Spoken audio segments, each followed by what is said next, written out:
Well, hello again, all the boys and girls out there in YouTube land watching. Georgia Beer Reviews back at you today with another one.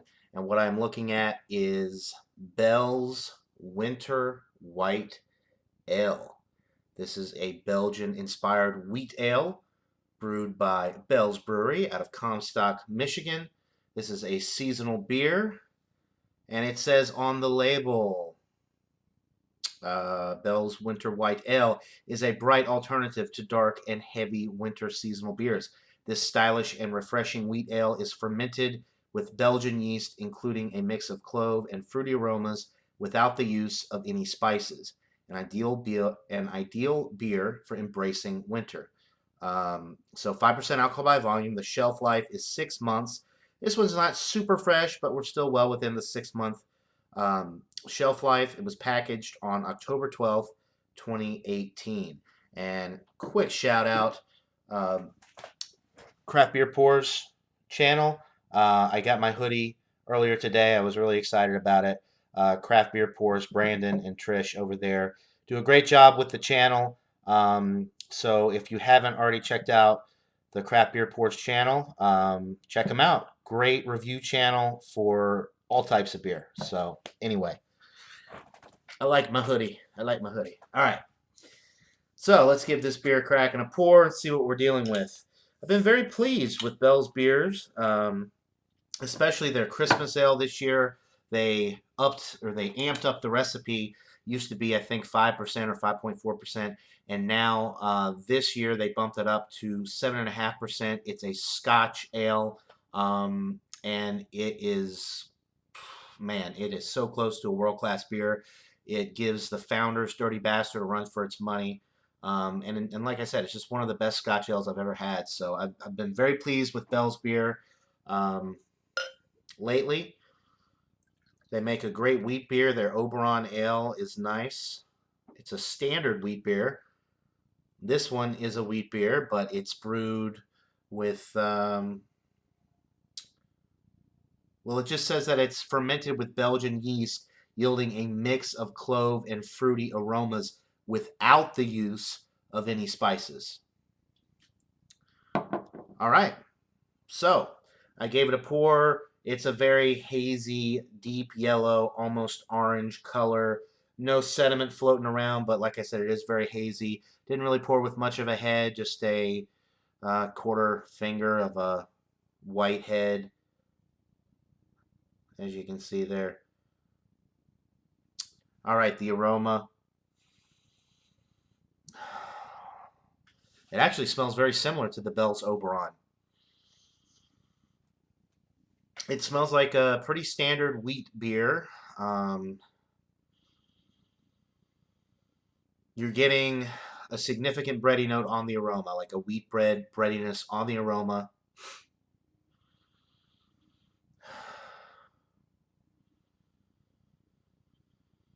I'm not really getting any clove. And it's not brewed with spices, so I'm not really picking up on anything like that. It just smells like a pretty standard wheat beer. Maybe a little bit of clove in the background just from the yeast that they're using. But it basically just smells like a standard wheat beer for the most part. So let's see what it tastes like, guys. Let's get into this. Cheers.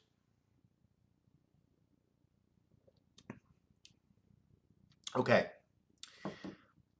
A lot of clove presence or taste on the palate. It almost tastes like a spice beer, even though it's not. There is that significant breadiness in the middle of the sip, a nice wheat bread crust breadiness in the middle of the sip. Carbonation is medium. The body is super light and refreshing. Yeah,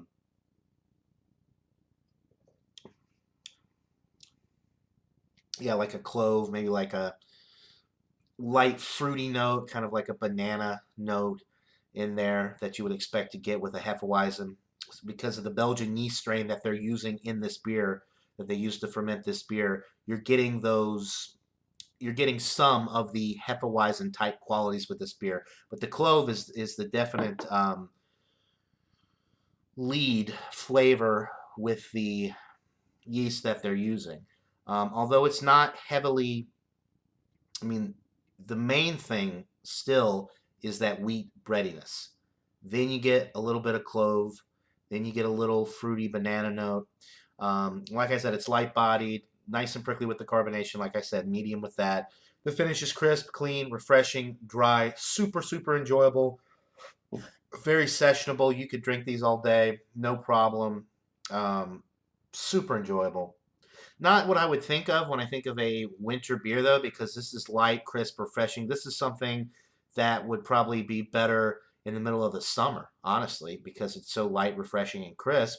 And you would drink that. You'd want to drink something like this after you do yard work or out by the pool, something like that. But for me, styles, it doesn't really matter. Like a stout, people are like, those types of beers are only good in the wintertime.